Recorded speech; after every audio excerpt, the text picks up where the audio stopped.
네, 문재인 대통령이 차기 검찰총장에 김오수 전 법무부 차관을 지명했습니다. 한편 오늘 오전 10시부터 국회에서는 5개 부처 장관 후보자들의 인사청문회가 열리고 있는데요.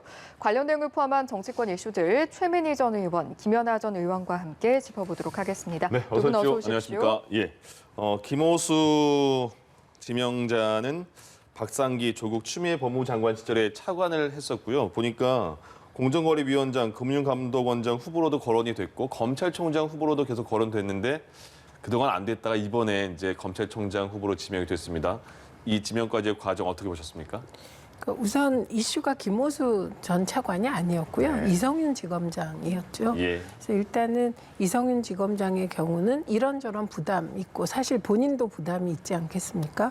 그래서 안 된 것 같고 네. 그리고 문재인 대통령 입장에서는 김오수 전 차관이 그 문재인 정부가 하려는 검찰개혁의 과정을 잘 이해하고 있고 뭐 그렇기 때문에 지명한 거 아니겠습니까? 네. 그래서 저는 언론 보도를 이 부분 이제 늘 면밀히 보고 있는데 예.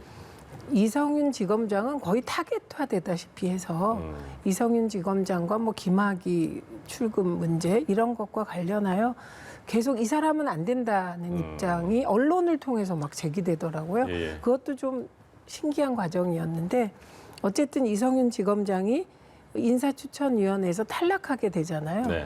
그런데 계속 배가 고픈 것 같아요, 언론은. 그 이후에는 또 김오수 차관이 문제가 있다, 막 이런 식이에요. 그럼 도대체 인사를 어떻게 하라는 건지.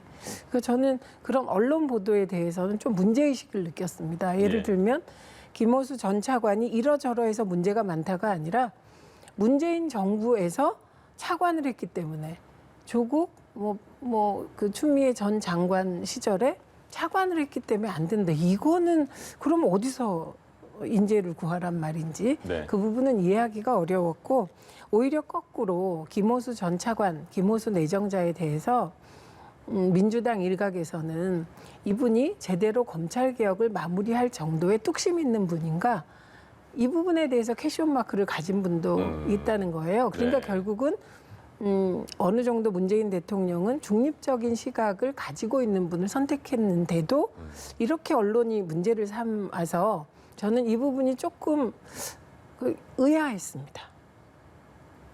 김오수 후보자의 지명 과정과 지명이 된 거에 대해서 어떻게 보세요? 저는 문재인 정부 들어서 인사를 보면 보통 우리가 이제 최선을 선택하기는 어려워서 차선이라는 선택을 많이 보편적으로 선택을 합니다. 근데 네. 항상 문재인 정부는 차악이었다. 그러니까 이제 최악의 경우가 저는 이번에 이제 이성윤 지검장의 어떤 그 4명 후보 안에 들어간 거라고 보여지는데요. 여러 가지 여론의 질타와 또 국민들의 비판도 있었습니다. 그래서 결국 문재인 정부가 선택한 것은 차악이었다라고 생각을 하고 있고요. 이성윤 지검장은 4명 안에는 안 들어갔죠. 예. 그래서 이제 거기 누락되고 나서 네. 다시 올라온 사람 중에 차악이 아니다. 이제 차악을 선택한 게 김오수 전 차관이라고 예. 생각합니다. 일단 뭐 인사검증위원회 자체에서는 점수가 제일 낮았다고 얘기를 하고 있고요. 보통 객관적인 측면에서의 적합도는 좀 떨어졌다라고 보여지는데 김오수 전 차관은 사실은 이 정부 들어서 굉장히 주요직에 거론이 됐던 사람입니다. 네. 청와대가 좀 이례적인 단어를 쓰면서 논평을 했던데요. 노미네이트 됐다라고 얘기를 하면서 그만큼 많이 언급이 됐다고 얘기를 하는 건데 뭐 어찌 보면 이 정부에서 굉장히 마음의 빚이 있었던 사람일 수도 있고요. 또 이 정부에서 쓰기 좋았던 친정부 인사라는 것을 저는 보여주고 있는 사람이라고 생각이 됩니다. 예. 근데 이제 저는 결정적으로 검찰이 권력을 향한 수사를 할 때마다 김오수 전 차관은 항상 검찰의 편이 아니라 청와대의 편을 들었던 인사로 평가를 하고 있습니다. 예. 지금 이제 정권 말기이다 보니까 또 아직 문재인 정권 여러 가지 그 정권 수사와 관련된 부분이 매듭지지 못하고 있는 상황인데 그런 측면에서 김오수 전 차관의 지명은 저는 청와대의 어떤 정권 말기에 정권을 향한 수사를 막기 위한 선택이 아니었나라는 생각이 들고요. 예. 뭐 어차피 인사검증 청문회를 통해서 인사검증이 이루어진다고 하더라도 국회 동의 없이 청와대가 대통령이 임명할 수 있는 자리이다 보니까 네. 뭐 그런 수순을 밟지 않을까라는 생각이 됩니다. 그럼에도 불구하고 인사청문회 과정에서 조금 더 국민의 견제가 있다는 것을 좀 보여줌으로써 김호수 전 차관이 검찰총장직을 조금 국민을 의식하고 수행할 수 있는 그런 계기가 됐으면 합니다. 예. 다음으로 이 내용도 한번 짚어보겠습니다. 네. 어제 민주당 송영길 대표의 통합행보도 눈길을 끌었는데 어제 첫 일정으로 현충원을 찾아서 이승만 그리고 박정희 전 대통령의 묘역을 찾아서 참배를 했거든요. 그런데 사실 참배 자체는 문재인 대통령 당대표 시절을 시작으로 해서 좀 계속해서 이어져 왔죠. 네, 이게 왜 이슈가 되는지 모르겠습니다. 2015년에 문재인 대통령께서 당대표 시절에 이미 통합행보를 했습니다. 이승만, 박정희 전 대통령 묘역을 참배했고요. 저는 그게 지극히 당연한 일이라고 생각합니다. 그래서 거꾸로 앞으로 국민의힘의 당대표도 그 노무현 전 대통령의 묘역을 찾아본다든지 이런 것을 해야 되지 않겠습니까? 네. 김대중 대통령 묘역을 같이 찾아본다든지. 예. 그래서 저는 서거한 전직 대통령은 그냥 국민의 대통령으로 그런 중립지대에 남겨놔야 된다고 생각합니다. 예. 그래서 저는 이 부분은 별로 내부에 논란이 없어요. 아, 그래요? 그런데 오히려 언론에선 일부 친문 강성 지지자들이 반발한다는데 그러게요. 전혀 반발 없습니다. 그리고 그렇습니까? 극히 일부가 반발하는 건 뭐 어디나 있지 않습니까? 그렇죠. 그래서 저는 이 통합 행보는 여야가 다 해야 되는 행보다. 그리고 제가 늘 강조해 온 것은 전직 대통령을 현실 정치에 불러내서 소환해서 논란거리로 삼지 말자. 그리고 박정희 전 대통령에 대한 헌신을 기억한다. 이게 왜 문제입니까? 헌신하셨습니다. 그러니까 모든 대통령은 공과 과가 있는데 그러면 여당 대표가 헌신했던 긍정적인 기억을 언급하지 거기서 독재나 이렇게 뭐 독재자의 뭐를 어떻게 하겠다. 그게 더 웃기는 거죠. 만약에 그런다면. 그래서 저는 박정희 대통령이 대한민국을 위해서 헌신했다고 생각합니다. 그리고 과도 있다고 생각합니다. 그리고 송영길 대표가 그 헌신한 긍정적인 측면을 부각한 것도 역시 지극히 당연한 일이라고 생각합니다. 예. 조금 전에 말씀하신 어떤 업적 평가에 대한 부분도 역시 좀 눈길을 끌었던 것 같습니다. 이승만 전 대통령 같은 경우에는 애국 독립 정신을 기억한다. 그리고 박정희 전 대통령에 대해서는 대통령님의 국가 발전을 위한 헌신을 기억한다. 이런 발언들 좀 어떻게 보셨습니까? 저는 이제 지극히 정상적이고 정당한 일들이 정말 특별하게 대접받는 그런 우리 정치 풍토가 오히려 문제였다고 보고 있고요. 예. 그럼에도 불구하고 어제 그런 행보를 보여주신 건 좀 여당이 바뀌기를 바라는 국민의 염원을 담은 송영길 당대표의 어떤 화답이었다라고 생각이 됩니다. 앞으로 저런 일들이 어떤 특별하게 다뤄지는 것이 아니라 당연하게 다뤄졌으면 좋겠고 우리가 칭찬은 코끼리도 춤추게 한다라는 얘기가 있는 것처럼 여야 정치가 서로 상대방에게 잘못을 지적하는 것보다 서로 좀 잘한 것을 칭찬하는 문화도 좀 이번부터 생겼으면 좋겠다는 생각이 들고요. 예. 다만 이제 좀 우려가 되는 것은 당대표는 저런 통합적인 행보를 보이고 계시는데 과연 최고위원회와 또 당 내에서 이루어지는 여러 가지 의사결정이 저런 당대표의 의지를 충분히 뒷받침할 수 있을지는 아직은 조금 의심이 듭니다만 예. 어쨌든 저는 뭐 출발은 좋았다고 평가하고 싶습니다. 예. 송영길 대표의 첫 일정을 저희가 짚어봤는데 사실 앞으로도 풀어나가야 할 부분이 많지 않겠습니까? 어제 당이 정책의 중심이 되어야 한다 이런 발언을 하기도 했거든요. 이것도 지극히 당연한 일이죠. 그렇습니까?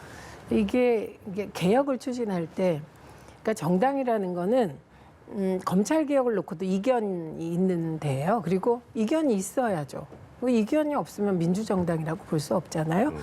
그렇기 때문에 개혁 드라이브를 강력하게 걸 때 정부 초기에는 청와대와 정부의 힘이 실리는 게 맞죠. 예. 근데 정권 말기로 가면 아무래도 당이 중심이 돼서 대선을 치르지 청와대 중심의 대선은 있을 수 없는 거잖아요. 그래서 이것 또한 지극히 정상적인 것이고 예. 뿐만 아니라 이철희 수석이 대통령께서도 당이 중심이 돼서 정책을 이끌기를 바란다 이런 말씀을 했잖아요. 예. 그러니까 이게 그 당정청 관계가 그동안에도 협업은 잘 됐습니다. 근데 그 힘이 어느 쪽에 더 실려서 진행되느냐인데 이건 뭐 당연하게 민주당이 중심이 돼서 검찰 개혁도 마무리해 가고 이럴 수밖에 없는 상황이라 이 부분 또한 지극히 당연한 일. 그런데 중요한 것은 그 과거를 쭉 돌아보면 청와대가 정권 말기에도 정책의 중심에 서려고 하면 그게 오히려 전국에 혼란을 가져왔기 때문에 예. 이번에는 문재인 정부에서는 그런 일을 하지 않겠다는 표현이기도 합니다. 아, 그러니까 문재인 대통령도 그렇고 송영길 대표도 그렇고 원팀을 두 분 다 강조를 했고 그 큰 틀은 합의를 봤는데 이제는 당의 정책은 그 민주당이 민주당 가져가는 게 중심으로. 맞다. 네. 그렇게 그러면 하나 더 그 아까 언급한 부분인데 최고위원들의 성향과 그 송영길 대표의 성향이 좀 차이가 있을 수 있다. 그래서 잘 화합이 될까? 그거에 대한 물음표도 보내는 네, 그런 의견도 질문할 수 있어요. 있습니다. 예, 언론도 어떻습니까? 질문할 수 있고 야당도 질문할 수 있어요. 그러나 미래를 예단하면 안 되는 게 네. 저는 이번에 그 당대표 선거 결과를 보면서 야, 이제 지지자나 당원들이 국회의원들보다 훨씬 더 지혜롭다고 생각했거든요. 예. 그러니까 만약에 홍영표 대표가 돼서 있고 김용민, 윤호중 대표가 앉아 있었다면 아마 모든 언론이 앞으로 민주당은 일방적으로 갈 거라고 썼을 거예요. 근데 송영길 대표가 중심에 있고 김용민 수석 최고위원하고 그리고 윤호중 대표가 앉아 있으니까 아 저건 그 한 방향으로 가지는 않겠구나 이런 느낌을 다 받거든요. 네. 그리고 이견이 없으면 어떻게 되겠습니까? 예를 들면 검찰 개혁에 관해서도 문재인 정부 내에서 할 수 있는 검찰 개혁의 정도를 놓고 이견이 있을 겁니다. 예. 그런데 중요한 건 그 이견을 통합해내고 한 방향으로 정리해낼 수 있는 역량이 있느냐. 이게 송영길 대표의 정치력의 시험대. 네. 예, 그래서 송영길 대표는 그 시험대에 오르신 겁니다. 그러니까 역대 원내대표나 당대표를 보면 어떤 대표는 긍정적으로 평가받고 어떤 대표는 부정평가를 받습니다. 예. 이건 그런 자리에 올라갔을 때 그 사람의 모든 게 드러나기 때문이거든요. 그러니까 송영길 대표는 지금 기회이자 위기인 거죠. 그래서 저는 송영길 대표가 사실은 될 것 같았습니다. 아, 그래요. 이유는 다른 거 없어요. 네. 머리를 바꾸셨더라고요. 헤어스타일이요? 네, 예. 헤어스타일이 올백으로 이렇게 넘기셔서 일부에서 권위주의적이라는 평가를 받았어요. 그런데 우리 지난번에 토론할 때 예. 첫 토론이었는데 보니까 머리를 바꿨더라고요. 그래서 느낌이 젊어 보이고 덜 권위적이고 그냥 평범한 아저씨 같은. 그래서 저런 변신을 시도하는 사람은 아 저쪽으로 힘이 쏠리겠구나 마음이 이렇게 생각했거든요. 그래서 그런 정신으로 잘 대화하고 타협해 나가면 되죠. 그래서 그런 변신을 할 수 있다면 그런 당대표라면 예. 뭐 꼭 결과가 뭐 갈등일 것이다 이렇게 예단하기는 어렵다고 봐요. 새로운 지도부가 이제 민주당에는 다 구성이 됐잖아요. 국민의힘은 이제 당대표가 남아 있고요. 지금 새로운 지도부에 대해서 언급한 것처럼 당대표와 최고위원에 대해서도 약간의 색깔은 다른 게 느껴진다라는 그 해석도 있고요. 국내임구 같이 협치를 해야 되잖아요. 어떻습니까? 평가하기에. 지금 구성이 된 그 민주당 지도부에 대해서요. 글쎄 뭐 저는 아직은 조금 헷갈린다. 네. 그다음에 혼선이 있을 수 있다. 그다음에 민주당이 이제 이번에 재보궐선거가 없었다면 사실 좀 이렇게 정책 방향을 시도하지 않았을 텐데 재보궐선거에서 사실은 참패를 하면서 정책 전환이 이루어지게 된 거 아닙니까? 네. 그런데 그 면면을 보면 과연 당대표만 외치는 정책 전환이고 내부에서 그것을 같이 호응해 줄까라는 측면에서 일단 지금 부동산 정책 그 TF 구성 안에서 뭐 재구성 논의가 되고 예. 있고 또 당대표가 당대표 선거에서 공약으로 냈던 것들이 조금 후퇴되는 모습을 보이면서 뭐 저는 아직까지는 조금 의구심이 더 많이 든다는 게 제 판단입니다. 예. 근데 이제 보면 집권 여당이 말기에 참 어렵습니다. 야당의 견제보다 무서운 게 내부의 견제죠. 그래서 이제 새로운 미래 권력을 향해서 여권 안에서도 많은 다른 목소리가 나오고 있는데요. 지금 이제 문재인 정부 같은 경우에는 부동산 정책이라든가 뭐 외교 정책, 북한 문제에 있어서 초기보다는 굉장히 대대적인 수술을 해야 되는 어떤 그런 당면 과제를 갖고 있습니다. 예. 이러기 위해서는 사실 내부에서 가열찬 비판도 있어야 되고요. 자기 부정도 있어야 되고 자기 반성도 있어야 됩니다. 근데 그게 굉장히 어려운 게 자치선을 넘으면 대통령에 대해서 비난하는 것처럼 보이고 또 레임덕에 임박한 대통령에 대해서 뭔가 조금 공격을 하는 미래 권력을 위해서 좀 예. 받는 듯한 느낌을 줄 수도 있습니다. 내부에서 지지계층 간에 여러 가지 좀 뭐랄까 서로 다툼, 대결 이런 예, 것들이 예. 있을 수가 있는데요. 예. 저는 그걸 넘어서야 창조적인 정권 교체도 일어나고 또 대한민국도 좀 더 나은 쪽으로 발전이 된다고 생각됩니다. 예. 그러나 항상 보면 정치 변화가 굉장히 더디고요. 그런 것 안에서 원래 과거로 회귀하는 습성들이, 관성들이 굉장히 많이 나타나고 있습니다. 근데 저는 이번에는 정말 여러 가지 경제적 상황이나 코로나 상황이나 위중하기 때문에 여당 안에서도 좀 그런 변화가 있었으면 좋겠다는 생각이 들고 지금 수적으로 야당이 여당을 견제할 수 있는 그런 의석수를 확보하지 못하고 있습니다. 예. 그러다 보니까 여당 안에서 여당 스스로를 견제하지 못하면 저는 청와대는 기존에 했던 관성으로 돌아갈 것이다. 그리고 그것이 우리 경제에 굉장히 부담을 가져올 것이다. 이렇게 예견이 되기 때문에 예, 예. 정말 국민의 한 사람으로서 좀 여당과 청와대가 바뀌기를 바랍니다. 말씀하시겠습니다. 이 부분은 잠깐 네네. 말씀을 드려야 될 것 같은데 정책 전환이라는 말이 어떤 의미냐가 중요한 거잖아요. 그러니까 저는 민주당이 근본적으로 정책을 전환해서 부자 감세라든지 이런 식으로 갈 일은 없다. 그리고 그게 세계적인 조류도 아니다. 이렇게 말씀드립니다. 예. 그러니까 바이든 행정부가 사실은 바이든 대통령이 의회 연설에서 굉장히 중요한 선언을 했습니다. 부자 감세 없다. 부자 증세한다. 대신 예, 예. 소득이 일정 기준을 정해서 소득이 낮은 쪽은 절대로 세금 안 올린다. 저는 그 기조는 전 세계가 가야 할 기조라고 생각해요. 그래서 국민의힘이 보는 민주당이 바뀌었으면 좋겠다고 생각하는 부분. 예. 그건 국민의힘 생각이고요. 그건 국민의힘의 정책으로 가져가는 거고 민주당이 부동산 투기를 잡는다든가 그러기 위해서 일정 세제를 합리적인 방향으로 가져왔다든가 이런 건 바뀌면 안 되는 겁니다. 예. 그리고 대다수 국민들이 원하는 거예요. 중요한 건 그 과정에서 섬세하고 조금 더 유능하게 손볼 것이 없냐 이런 얘기이고요. 예. 그다음에 송영길 대표가 얘기했던 부동산 관련해서 LTV DTI를 90%까지 하겠다 이런 선언. 이거는 저는 그 내용의 실현보다는 무주택자들이 최초로 생애 최초 주택을 구입할 때 대출로 인하여 집을 못 사는 일은 없겠다는 선언이라고 봐요. 예를 들면 그 기준만 가지고 90% 하겠다 의미가 없거든요. 왜냐하면 소득 기준이라든지 여러 가지를 다 고려하기 때문에 그리고 부부 합산인지 아닌지 등등 그렇다고 하더라도 기본적인 정책 전환이라는 건 없다. 네. 그런데 예를 들면 검찰 개혁을 놓고도 중대범죄수사청에 대해서 밀어붙일 거냐 속도 조절할 거냐 이 정도지 중대범죄수사청이 필요하다는 인식은 적어도 민주당 내 구성원들은 동일하다. 그런데 이걸 문재인 정부에서 마무리할 것인지 다음 정부에서 할 것인지 이런 정도의 판단이라는 거예요. 그래서 이 부분은 내부 논의 결과를 지켜보시면 될 것 같습니다. 단기적으로 가장 첨예하게 대립할 부분이 법사위원장 자리인 것 같아요. 어제 김기현 원내대표 겸 지금 당대표 대행이기 때문에 송영길 대표랑 만났잖아요. 법사위원장의 표현을 작물로 표현했어요. 이거는 뭐 권리의 문제가 아니고 작물은 돌려주는 게 의무다 이렇게 표현을 했습니다. 근데 민주당은 거기에 대해서는 협의할 생각이 없는 것 같은데 어떻게 이제 앞으로 이어질까요? 그러게요. 그래서 예. 저도 걱정입니다. 이게 야당과 말로는 협치를 하겠다고 하는데 원래 협상이라는 건 상대방이 원하는 거를 줄 때 협상이 이루어지는 거지 않습니까? 뭐 법사위원장을 전통적으로 야당이 해왔다. 뭐 이것에 대해서 여러 가지 민주당이 그동안 반론을 제기해 왔지만 최근에는 사실은 그렇게 해왔던 게 맞고요.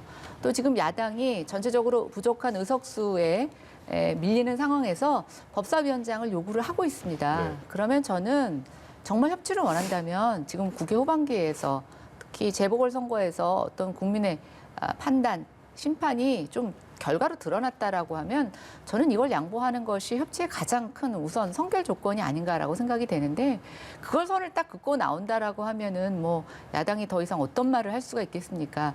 저는 아마 그래서 대통령께서 김기현 신임 원내대표에게 오찬을 하자고 제안하셨을 때 그것을 뭐 선뜻 받아들이지 못한 이유가 네. 그런 것이 아닐까. 그러니까 말로만 하는 협치가 아니라 정말 좀 행동하는 협치를 보여주자라는 것이고요. 법사위원장 하나 야당에 준다고 국회 절반 이상을 확보한 민주당의 큰 위력이 저는 사라진다고 생각하지는 않습니다. 다만 지난 법사위에서 굉장히 밀어붙였던 법들이 있습니다. 또 임대차 3법도 그랬고요. 그 조급한 법 추진으로 인해서 부작용이 많이 드러났다라고 하면 네. 이번에는 한번 야당한테 맡겨보는 것도 여당이 짊고 가야 될 여러 가지 개혁 입법에 대한 어떤 책임도 분산시킬 수 있고, 저는 책임을 나눈다는 얘기는 서로에게 뭐 동지의식을 줄 수도 있고 네. 또 같이 국민들에게 더 봉사해야 된다라고 하는 협치의 이유도 된다고 생각이 됩니다. 우선 김기현 대표가 대통령과 오찬을 안 하는 게 협치 때문이다. 이건 조금 너무 간격이 먼 것 같아요. 그럼 예를 들면 대통령께서 김기현 원내대표랑 밥을 먹을 때는 그럼 그 민주당의 법사위원장 야당 줘라. 이런 플랜을 갖고 하는 건가? 그런 건 아니거든요. 그냥 밥은 밥으로 먹는 거예요. 관계 개선을 위한 첫걸음으로. 근데 밥 먹는 자리를 거절하는 건 그건 조금 오버하신 게 아닌가. 저는 여전히 그런 생각입니다. 예. 그리고 또 하나는 권성동 의원이 20대에 여당이면서 법사위원장 했죠. 그런데 이게 그냥 되는 건 아니고 국회의장, 의장단 구성, 그리고 다른 상임위 구성. 구체적으로 보면 지난번에 거의 여야가 근접했던 상임위원장 협상에서 꼭 등장하는 게 국토위입니다. 네. 그래서 국회의원들은 그렇게 얘기해요. 젖과 꿀이 흐르는 국토위. 네. 그다음이 교육위. 교문이었는데 과거에는.